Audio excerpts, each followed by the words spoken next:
It's too loud.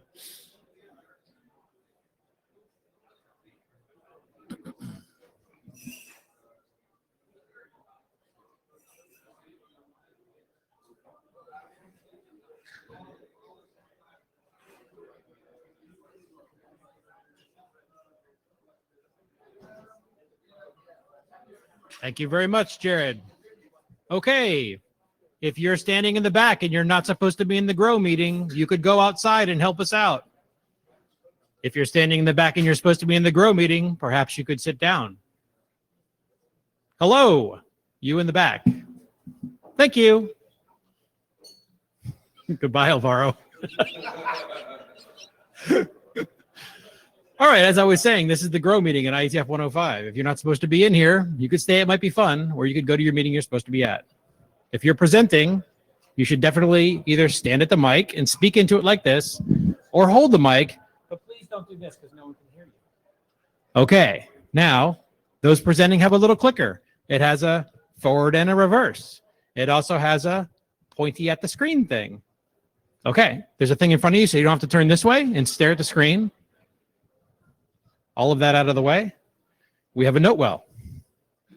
I'll wait while you read it. Okay. There's a bunch of resources online, the Jabbers thing, all the meeting materials that are going to be presented are already posted online, so you can grab those and look at them at your own leisure. There's a Jabber room where Natalie is hopefully scribing for us. We'll need a notes taker. Warren Kumari. Oh, okay. Restrictions. Anybody else?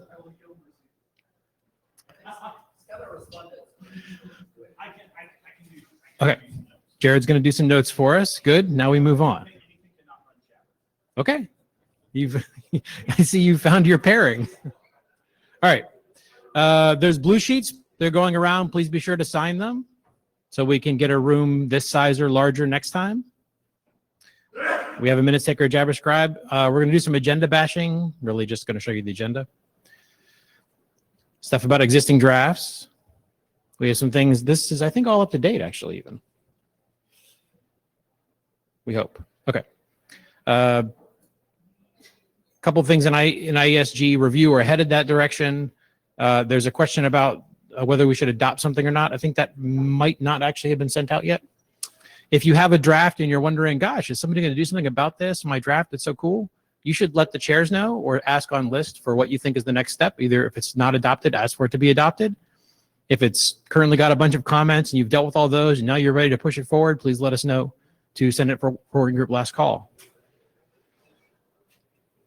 Asking often is probably fine. Joe, do you want to say something about the IDR recharter? Yes.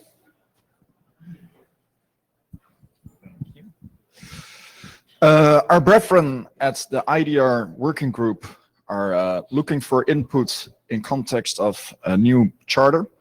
So if we as operational community have feedback as to what the BGP protocol should look like on the wire and in its behaviors, now is a great time to review those email threads and provide your input to IDR. So please take that under advisement. I don't know when the chartering process will stop, but I expect that if you give feedback in the next 1 or 2 weeks, it can be taken into consideration.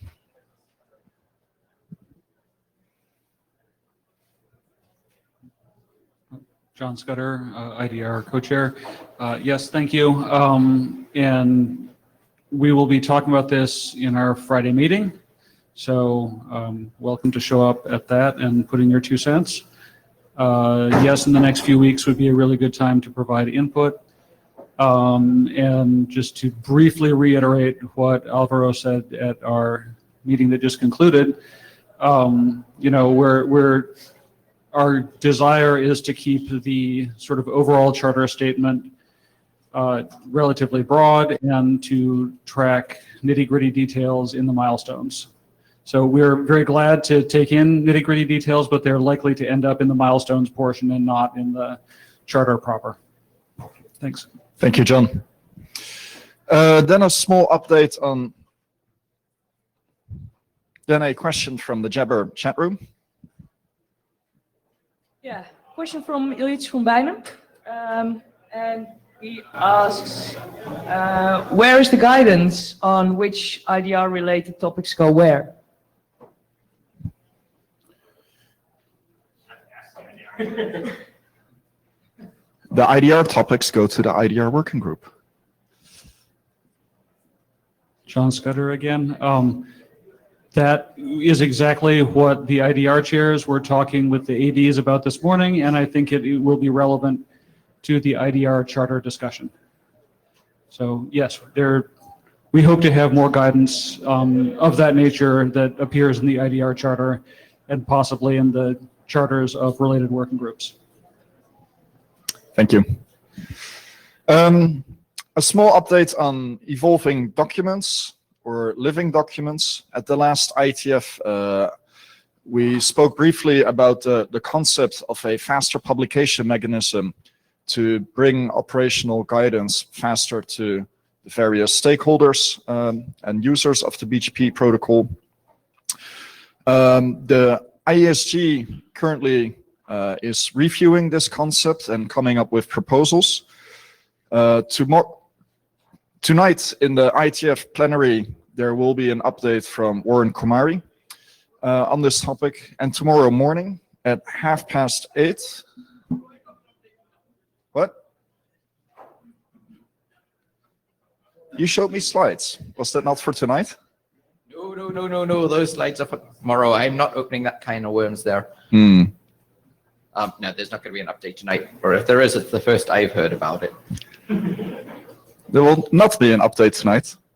But tomorrow morning at 8:30 in this very room, Dulov, there is a gathering to discuss the concept of documents that are not RFCs.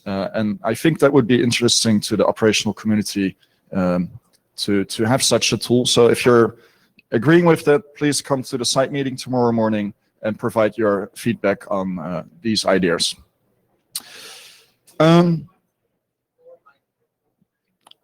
More mic?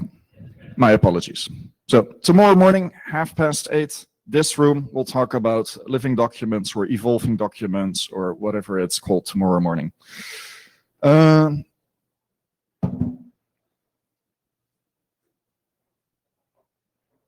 All right, we can start with the presentations. I would like to invite Alex to talk about leak detection and mitigation.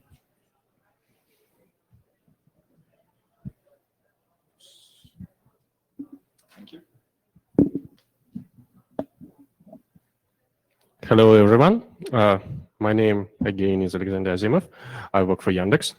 And now, without hush, I would like to discuss with you route leak mitigation solutions. For those who was not at the IDR, I will just recap the most crucial points. So, previously, we had two types of signals for route leak prevention and another signal for route leak detection. The first rule says, if route is received from provider, route server, or peer, it must not be sent to another provider or peer. So the only direction that is applicable is customer. So you may send your prefixes only to customers. The second rule, if route is sent to customer, peer, or route server client, it also must follow only done rule. In other words, again, it must be may be sent only to customers. So these rules are fully compatible. One is working on egress, the other one is working on egress. So, yeah, I understand. So yeah, I also hear noise from outside. Yeah, I want. This is good. Okay. I'll try to do it this way. So we decided to make it a joint signal, and more than we will have two signals. There was an argument about which one is better, attribute or community. Attribute has a lot of advantages. It's more reliable, it's memory efficient, it has a reserve to use, but the community can be deployed tomorrow or a day after tomorrow. So we would like to have advantages of both approaches. We will have community tomorrow and attribute the day after tomorrow, maybe later. So here is the specification for a community that nearly models OTC behavior that I presented at the IDEA working group. So we suggest to reserve this class for well-known transit communities. So these communities should not be stripped on egress. So the first one is just subclass for do community, and the value is carried is the autumn system number. How this value is set? Like in OTC, on egress, if you are sending it from provider, peer, or internet exchange route server, you are setting it with value of your autonomous system number. On receiver, if you are customer or peer, you are also setting it with this number. So it doesn't matter if it's a set on egress or ingress, the value will be just the same. It works nearly the same like OTC. So as we discussed, in this example, we have provider on left side, IS2 is taking transit from its provider. It also has a peer on the right-hand side. The signal in this particular example community is set, maybe set on ingress, maybe set on egress. It doesn't matter. The value will be the same. So when it goes through the network, to prevent network from leaking, it just need to match the class of the community. The only difference from EOTC happening, not EOTC, OTC happening on egress at the level of IS3. Imagine that IS2 is not filtering, and so it's a leaker. Unfortunately, we are not able with community match, in a single community match, create a rule that says a match for class and doesn't match for value. So this rule must be transformed into two matches. First, check that IS2 is not setting the community. Second, check the class. So it is based on the assumption that if IS2 is adding marking, it also makes filtering. It's very important, and we'll get back to this filtering rule. So the most important question, what we should do if we detect a root leak? So there are three common options. We should drop it. We should set a local pref to 0, or just let it go. So drop it is clear. I will not describe it in detail. Let's move to the second option, local pref 0. The previous versions of the draft suggest this kind of behavior.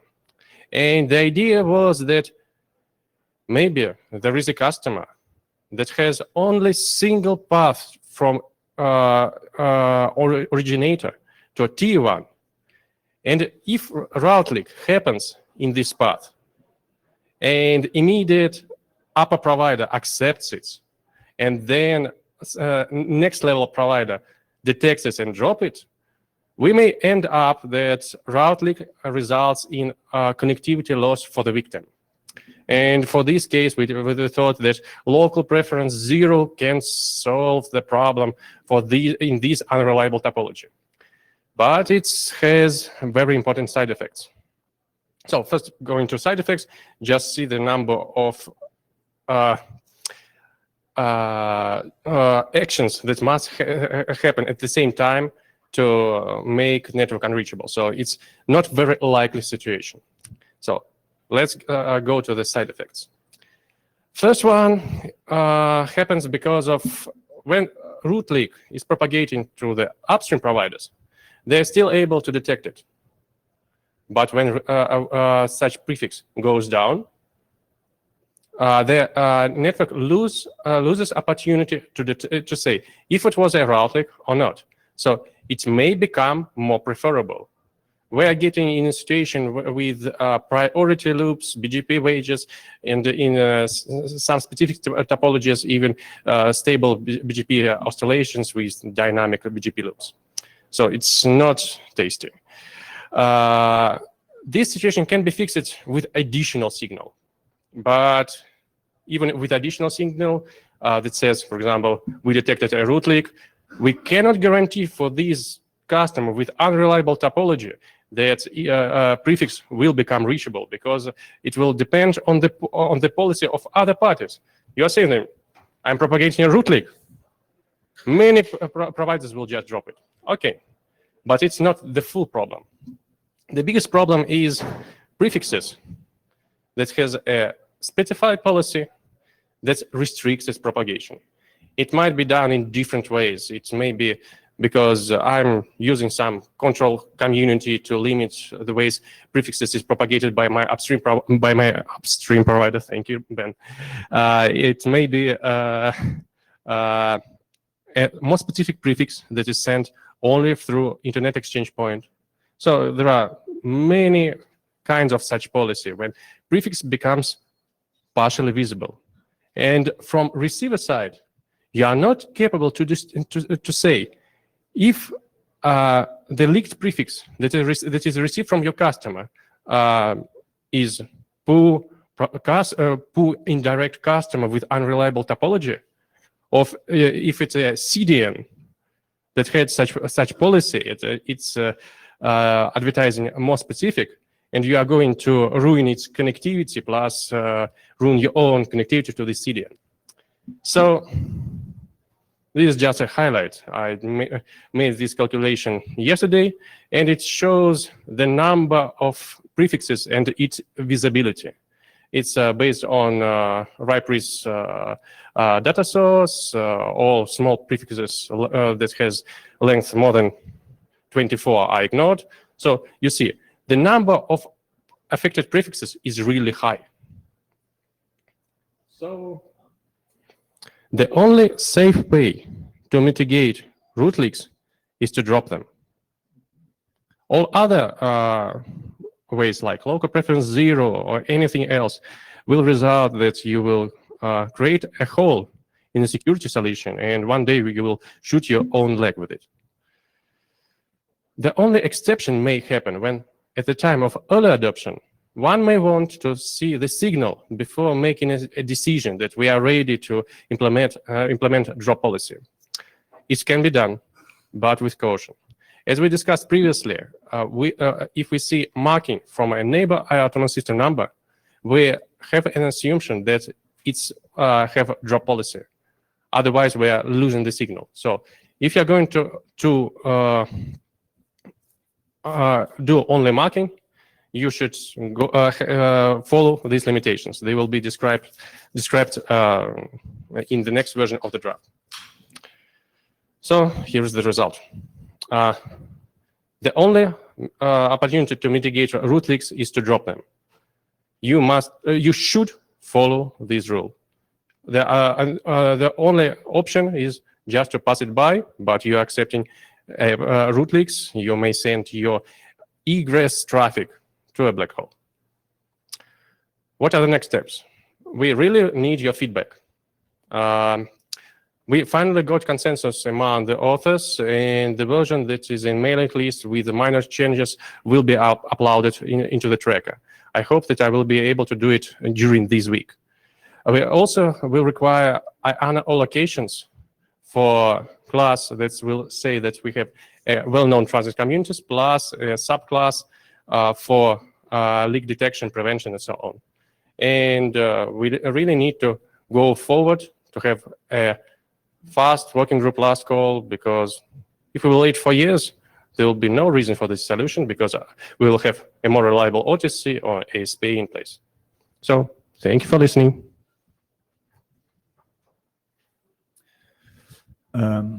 Speaking as a, I don't know what, but I would recommend you to not refer to values that have not been assigned, but put in TBD, to be determined. Okay. Valid point. Thank you. But I just like this number. A lot of people like that number. That's Yeah. I understand. Jeff has, and you was made one of my 2 points.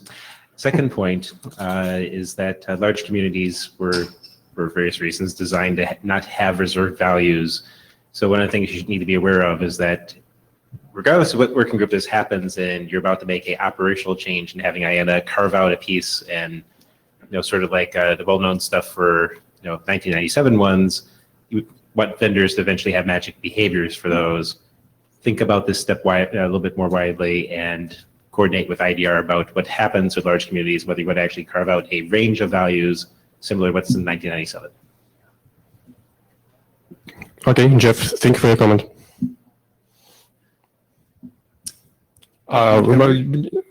Before asking the next question, just so from the point of process, so where should we request the class to be resolved from the IANA? In this draft, or it should be another work? Because we need a subclass, of course.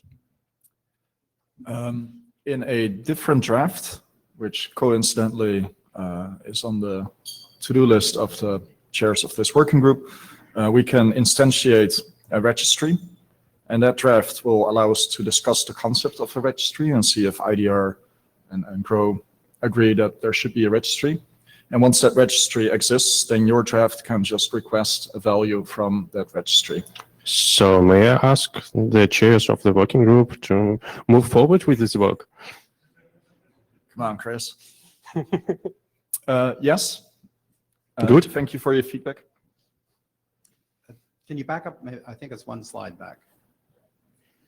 I think what we agreed was that the wording is that the default mitigation policy should be must reject and that you should follow the default. Otherwise, I don't know what it means to say the only acceptable policy is. You see, it's very important wording. The only acceptable mitigation policy. The only acceptable mitigation policy. It's not. It's Doing not. something else isn't a mitigation policy. Yes. So when you're doing only marking, you are not doing mitigation.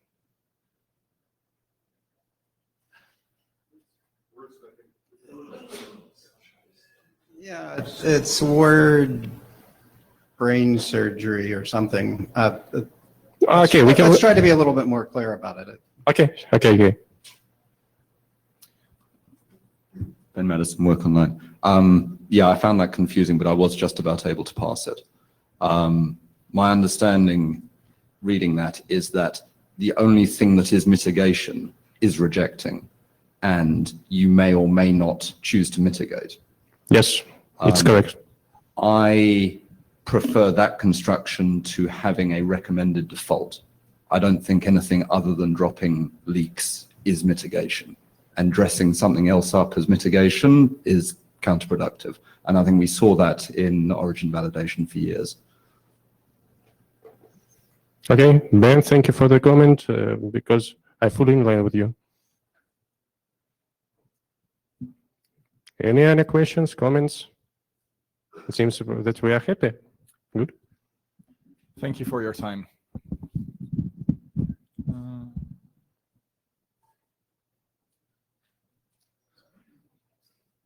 Who is next?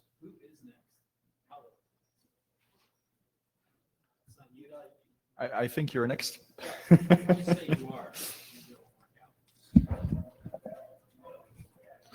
No. No. No. That's the next one. Oh, you want to do this one instead? No, that's not mine. This is the one. Yes. All right. There is no box here. Yeah, it's the. Yeah, perfect. Fantastic. So I am Paolo, and finally I have only one slide for 2 drafts. So I hope we are on the right path. So I would like, first of all, to present around lockrib and adribout. More, yes, perfect. And this is the only slide that I have on these two drafts, right? We presented in 2017. There is a lot of backup slides in this presentation on the motivation why we are doing this and things like that. The key takeaway is that we are adding important vantage points over the existing RFC of BMP. So in the existing RFC, we have adribing pre and post policies. We are adding lockrib and adribout pre and post policies. Since the last IETF, only minor changes, right? Adribout is in IESG review, and feedback was processed and things like that. I think things are going well. And for lockrib, which is the one that is slightly more active, we did process the feedback of Jeff Haas. Thanks, Jeff, very much for the feedback. He had plenty of feedback. Now, if you grab through the document, there is no fib wording anymore. That is maybe one of the most important things, plus many other things. And while I was processing his feedback, I catch something else, that we have TLV about VRF and table name. And table name is, for example, if you have a slice, a partition, a specific view that you are passing of the lockrib, and VRF, it's VRF, right? And so it's possible that you want to have this TLV repeated multiple times. I catched it while I was processing his feedback, so some text was added to it. And that is pretty much it, right? Now, if you remember last time at IETF 104, there was quite some queue of people, asking question around, what goes in lockrib, active routes, all routes, installed routes, and things like that, right? And it is true, this draft is maybe a little bit determines a little bit what goes in lockrib, but any question that you would still have around that, I ask you if you can hold your tongue for the next presentation, where there will be Camillo here, because it's maybe the most proper presentation to document where to ask this about BMP path marking. So any questions, anything? Can I go to the next presentation? You may. Sure. Can I get the next presentation? Let's hope we can find it. No. No. Yes. Cool. So the second presentation I wanted to, draft I wanted to speak is this draft about TLVs. The original title, and it's something that I am doing myself with Yungang and Hank. Hank is remote. Hey, Hank, we love you so much. So the original title of the presentation was the title of the draft, but the other day I was given a lesson about how in the intent-based things era, we should focus also IETF documents on intents. So the real title is Future-Proofing BMP. Thank you, Jeff, again for the suggestion. So a little bit of background or history behind this draft is that if you remember, like 1 year ago, Hank, he presented, he wrote a document about how to make BMP more extensible. I myself was a supporter of that draft, and also we met in person with Hank, and this is an interop meeting between me and Hank in which he was exporting from a Nokia device BMP content with following that draft, and I was collecting it with PMSCCT, and we were super duper happy because everything worked. But then what we did is a little bit of an exercise about rereading the draft and things like that, because it was quite extensive draft, right? And so we could do this exercise and dissect it in 3 main areas that the draft was touching upon. And so one was very easy. It was getting into use cases, and we should, it's not the greatest idea to compound use cases with other stuff. And so it was good to leave the use cases alone. And then it was touching upon 2 other areas, very important. One, the TLVs, introducing TLVs in BMP. Not introducing, but making sure that all the messages have TLVs. And review message types, right? And so we are here, right? So in the TLVs, so this draft essentially wants to be a little bit a child of that draft that only addresses the TLVs. And why we wanted to split the TLVs from a review of the message types, so where you see we have an idea to have draft in future about that, is because, it's 2 different beasts, right? So the TLVs are, if you pass me the term, more important for a business perspective, right? So to make more critical mass around the protocol BMP, because with that you can pass more information, more metadata, vendor-specific data, and things like that. So enables further applications around the BMP. And on one hand, you can also say, so it's very important, and in a way, TLVs are it's a very simple concept, right? So having TLVs appended to BMP messages. We will see that there are some perils also there, but we can say it's easy. The reviewing the message types is more a beautiful engineering effort, which is slightly more complex, because we can have all different ideas on how we want to beautify the protocol and things like that. But we can kind of say that it's an engineering effort more than something with the business critical sense, right? And so that's why I think they really belong to 2 different drafts, and so we went to separating the 2 things. That said, what is the problem statement? The problem statement is simply, it's like we have a table with 4 legs, but not all the 4 legs are the same length, right?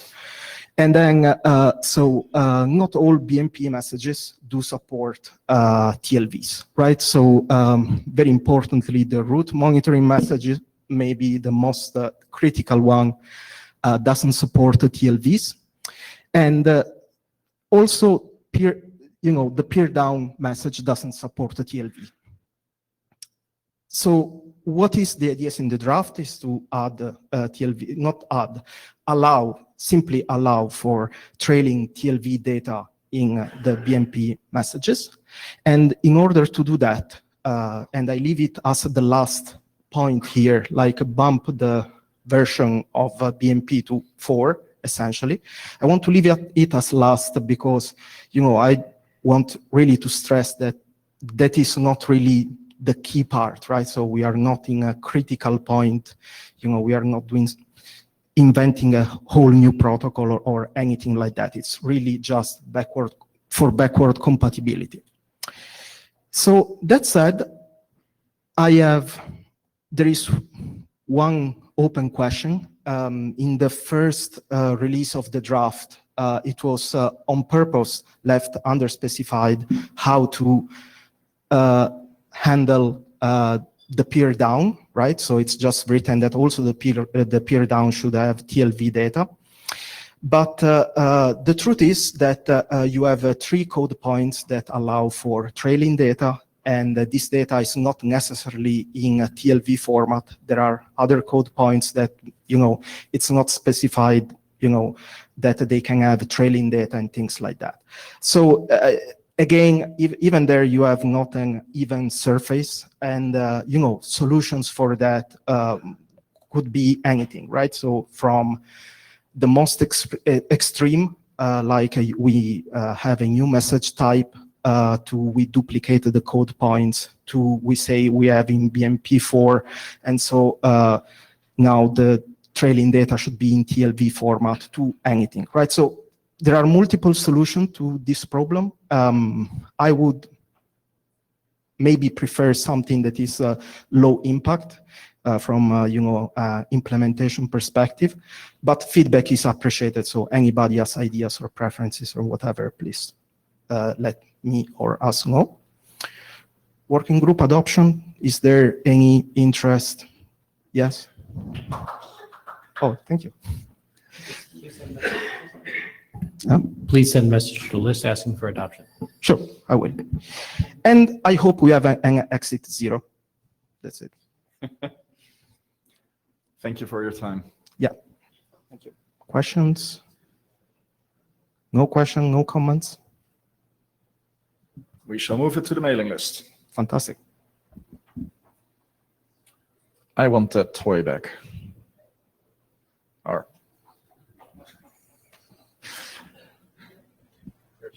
Thank you. How does this work? Oh, yeah, I see. Let me see how I move this better. Flip that around. Oh, There you go. fantastic. Hey, so, whoosh. Hello, so I'm Camilo from Entity. So I would like to present this draft on BMP path marking.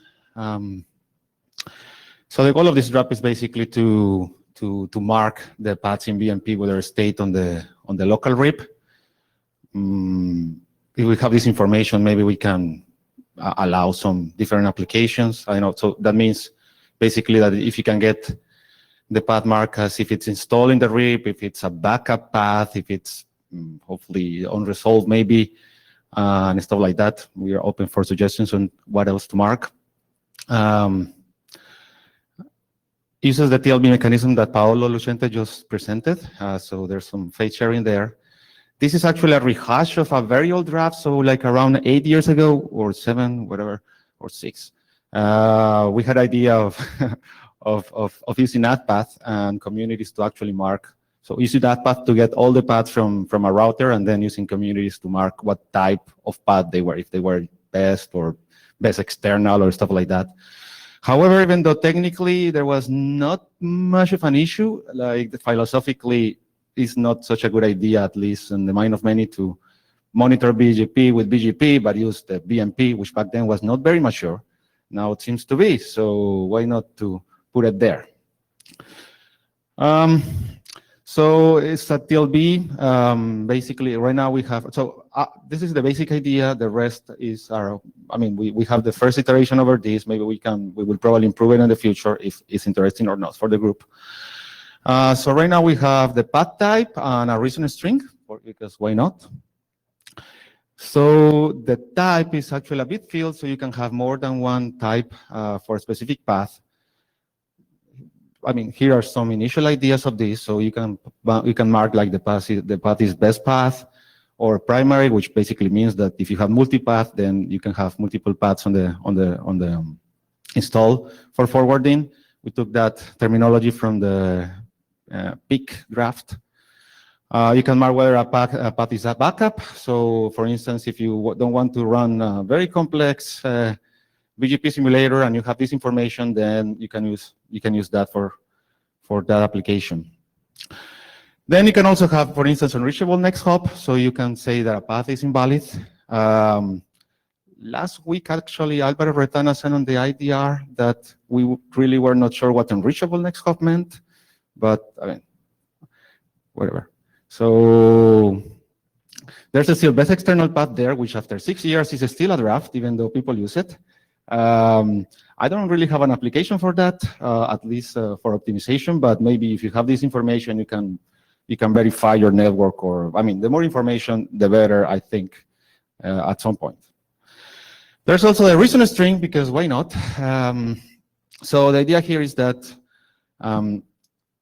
if the platform actually allows you to tell why a path is in a particular state, for instance, why it wasn't the best, or why it's not installed, or why it's unreachable. Maybe the next hop is a multipath, is a multicast address, or maybe you had a cap in the number of backup paths, so maybe you can write that in the reason string.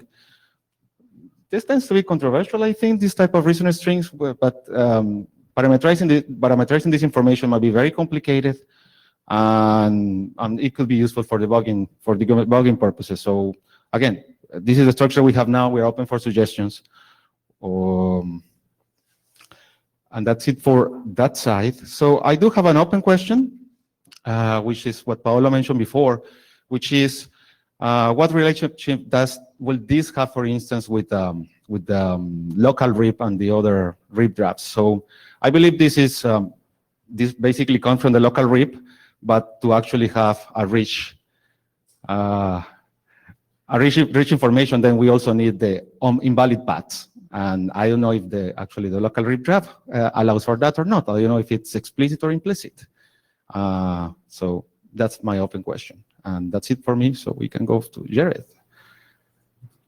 Jared Mach, Akamai. Can you go back a couple slides to the reason codes?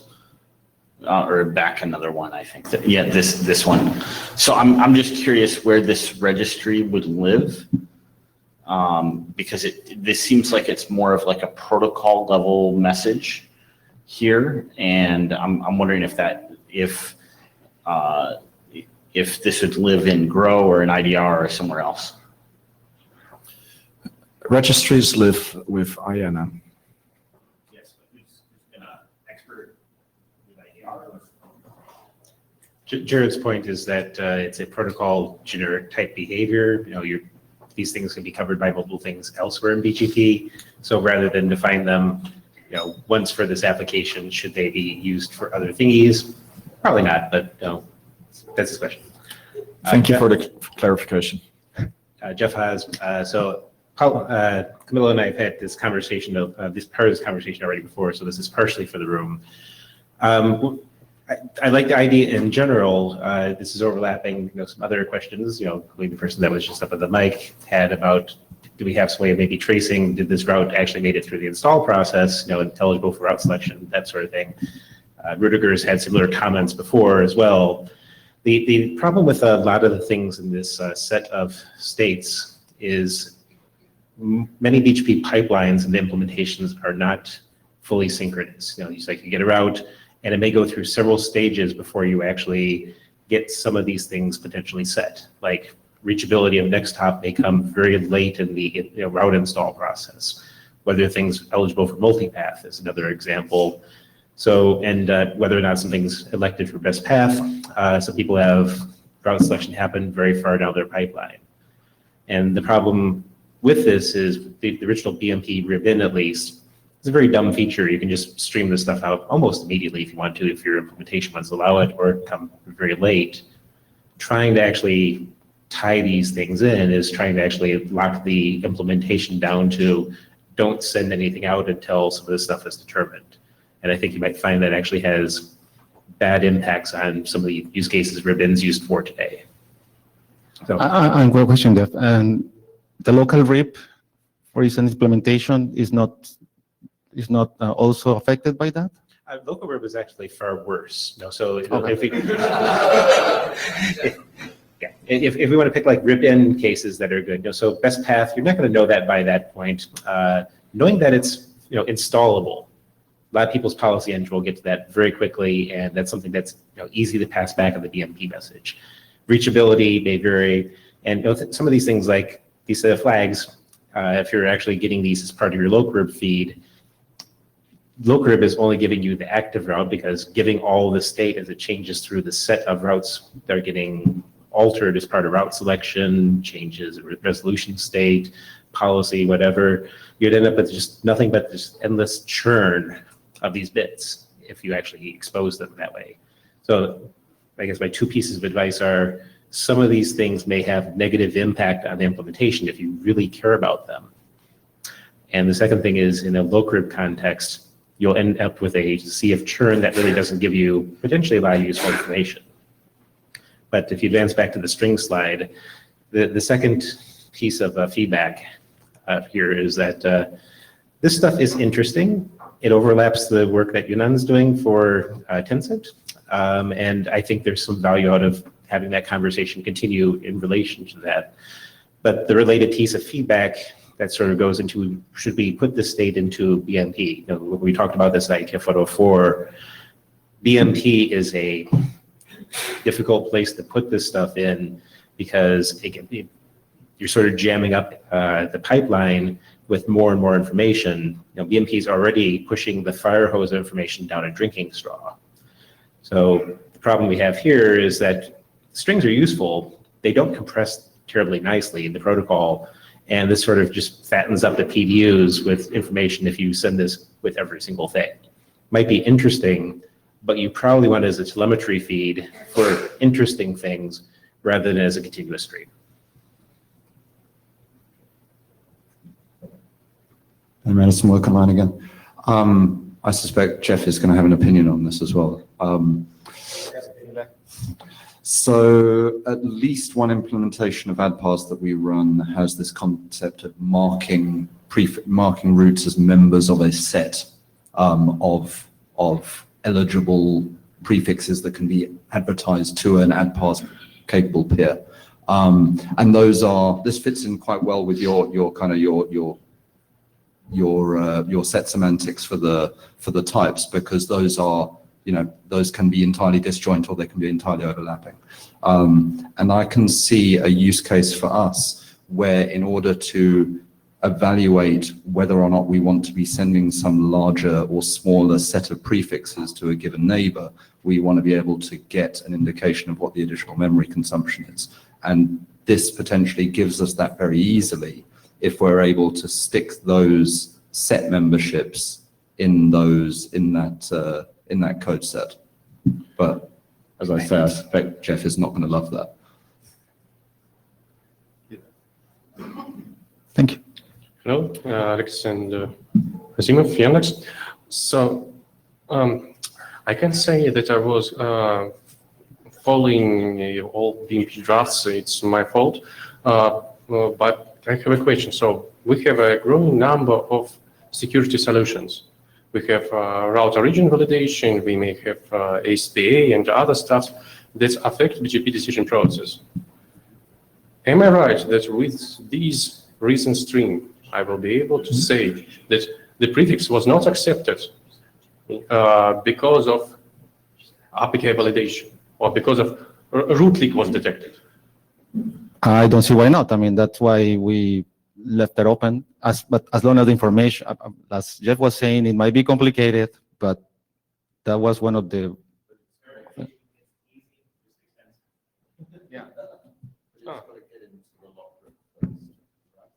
This one, the idea here is that all paths enriched with information of the log trip. So after the decision process is made, if that decision was made after the decision process, I don't see why not. Obviously, on my paper, me doing the paper, I don't do the code, so I obviously would think that is hard for do, but I don't see why not.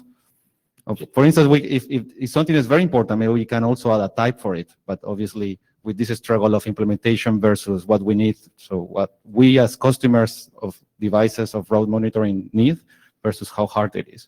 Just a quick point. There's 12 minutes left and 2 presentations from UNON still to go. So, all right. Quick. Make it quick. Okay. We can always talk about this on list too, of course, right? Okay. Thank you very much. Thank you.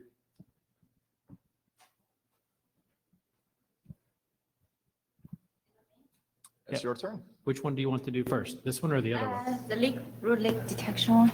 Okay, that's this one. Yeah, thanks for saving me several minutes. And can you hear me clearly? Yes. Okay. So I'll do a very quick update on this draft. And this one was previously presented once on IETF 103 that we use BMP to carry the root leak detection information. And nothing much has changed in sense since then, but I would like to bring up a major information here is that I want to clarify the position of this draft because there have been several works that Alex has been working on to do root leak, either prevention, detection, or mitigation. So our draft stands here for root leak detection, and The difference between my draft and other works is that the detection of root leak happens exactly at the local AS. As far as I understand, and after I have also discussed with Alex, there has no method that can be used to detect the existence of root leaks that is happening at the local AS. Okay, so typically leaks can be detected in the upstream or downstream ASs, but not in the local AS. Okay, so that's where this draft stands. Okay, and very simple example, very simple idea for this draft that we want to use a ILD-TLV to carry the business relationship to state what's the current relations, and then at the BMP server side, it can combine the RLD-TLVs from the ingress and egress nodes, and then combining to analyze these two relationships to detect if any rule leak has actually happened within the AS. So very simple idea. Any questions on this draft? No, let's move forward to the next draft. Okay, so in this draft, we use BMP to record and trace the BGP root policy processing. And thanks for the working group's comments and inputs since last IETF. And we have actually made a lot of changes to the previous version. And but today, I will first show you the current position of this draft. And more importantly, I would like to get more inputs from the working group, how this draft should go, because after I have been talking to some of you like Jeff and Rudiger, there still exists some gaps with respect to certain perspectives. So yeah, I would like to see how the working group suggests the draft to go. And a quick recap of the idea. So this draft, what it does is that it records the processing of a root policy, and this is an example that shows you what is exactly recorded using this proposal. So here we have the prefix 10.1.1.0/24. It is received from a BGP peer 192.168.1.1. And then it goes through the inbound root policy, which is called root policy CAP, and with the node ID or item ID 100 at time T1. And an action was applied, which is adding a community to the prefix. Okay, so what can we do with such data? Here we list several use cases. First, it can be used to do root policy validation. For example, you configured a new policy to do maybe root leak prevention. So you add new filtering conditions, and then you can use this function to record if the prefixes that you care about are actually correctly filtered or not. Okay, and also it can be used to do root cause analysis. So the root cause analysis is not used right after the policy is configured. It is actually used after a certain period of time when the policy was configured, because some of the issues are only triggered when certain environment conditions change, so that you don't know when the what what policy is actually responsible for the current issue. So you need to have such record within the device and then to locate the actual root cause. Okay, and third example is the root propagation trace. And there's one example in the draft that tells you how you can do that with the data recorded. Okay, so here I list the three major changes from the first version.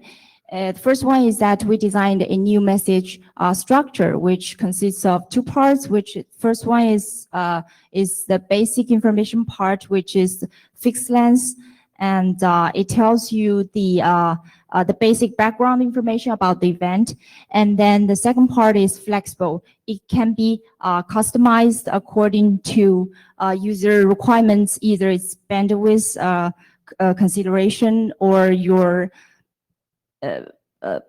visualization requirements. Okay, and the second change we made is that we designed a new structure to represent the root policy, basically to allow the policy chaining and policy recursion.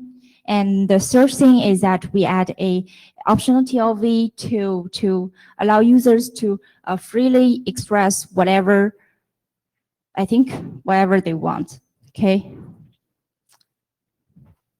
So here's the message, the message body looks like. It consists of the prefix information and then the event information. So one thing I would like to mention specifically here is that how we define an event, because previously there have been discussions on how we can use this functionality. Some people has mentioned that it can be used to do programming, execution, tracing, or say debugging. But I thought about it, and I would say this draft is not positioned, should not be positioned in that place. I would say this draft does the tracing at the root policy level. Okay, so that's two things from the actual programming execution. So here the event will be defined as one root policy execution, whether it's mapped or matched or not matched. Okay, so whenever a policy is executed, there is one event generated. And this is what each single event looks like. It consists of majorly four parts. The first part is environment. It tells you the timestamp, event index, and other basic informations. And then we have the second part, which is the event results. It tells you the BGP attributes right before and after the policy execution. So this part is optional. You can have both pre and post policy attributes uploaded, or you can have just one of them, or you can have none of them. Okay. And then the third part is the event course, which is the policy part, which tells you what is responsible for the results. Okay. And according to Rudiger's suggestion, and I also believe that we should exchange the course and the results, the order of these two parts, and I'll do it in the next version. And the last part is the event nodes. This is the optional TLV I mentioned just now, and I'll show you in the later slides how we can use that. Okay, so these three, the event results, course, and nodes parts are all optional. So the attribute TLVs look like that. So if you have both pre and post policy attributes carried in one message, then you can have a direct one-by-one attribute comparison for before and after policy. The reason that I add the pre-policy attribute here is that because sometimes we miss the recording of certain events. So there are not necessarily a direct relationship between the two events that are reported. So with the pre-policy attributes, you can have a very direct and straightforward visualization of the results before and after the policy execution. Okay. So, and this is a new policy structure that we have defined. Previously, we only allow one policy expressed, but now we add the recursion and chaining consideration here. So basically what we do is that we use a C bit and R bit to indicate the relations of the next policy to the previous one. So you can stack like, I would say unlimited, but it doesn't necessarily have to be like that. You can stack policies one after another with relationships indicated with the C and R bit. And there's also one policy match flag, which is called the M bit, to tell you if a policy is actually matched or not. Okay. And finally, we have the policy optional TLV. Here I'm thinking is that it can be a string type TLV that can be used to freely express whatever the user wants. For example, the user may don't want the attribute TLV or don't want the policy ID TLV that we defined. He only wants maybe a conclusion from the device. And of course, this conclusion is also generated probably from the execution results. But he only wants such a conclusion, so he can use the optional TLV to use to express that. So yeah, that's one possible usage of the optional TLV. And well, that's that. And so I would like to have some feedbacks and comments from the working group, because previously we mainly have gaps regarding what protocol should be used to carry such information, and also some other suggestions. So if Thank you very much. In the interest of time, I would suggest that feedback is provided through the mailing list. Because we've reached the end of our session, we're actually overrunning by 2 minutes. We're missing cookies. Thank you very much for your 2 presentations. I will see you all in Singapore at IETF 106. See you next time. Thank you.